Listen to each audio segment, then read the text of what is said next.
the time of year, fisheries crews are spawning walleyes on Lake Sakakawea to ensure the incredible walleye fishing in our state's waters continues for future generations. Mike Anderson gives us all the details in this week's segment of North Dakota Outdoors. The Game and Fish Department started spawning walleyes on Lake Sakakawea on April 25th, which is a long-term average date for taking eggs on the big lake.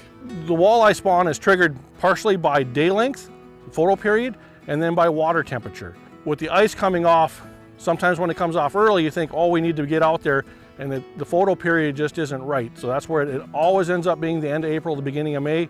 And usually when the water temp gets in the mid 40s to around 50 degrees is when the spawn is really getting going and going good. Nets were set a couple of days before spawning, so biologists had enough walleyes to work with and collect eggs. We're back here today checking the nets, taking the fish out and sorting the fish to see if they're ready to spawn or not. And the ones that are ready are brought into the setup we have behind us and are spawned and then released. The egg goal is down just a little bit from 2023, but plenty of lakes will receive walleye fingerlings in 2024. So the egg goal is around 50 million eggs, and that's to make 9 million fingerlings to stock out into roughly 160 lakes throughout North Dakota.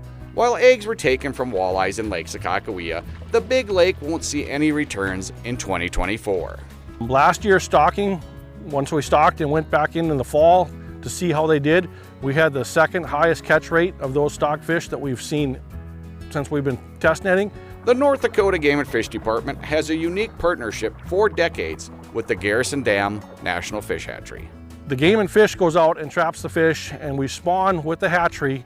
Then the eggs go to the Garrison Dam National Fish Hatchery, where they raise them up, hatch them, raise them up to a stockable size, and then we come back in and get the fish from the hatchery and stock them back out. Last year, walleye fishing in our state's waters was arguably the best it's ever been, and this year should be another good year for anglers. This is Mike Anderson in the North Dakota Outdoors. The walleye fingerlings will be stocked in about 160 lakes by early July.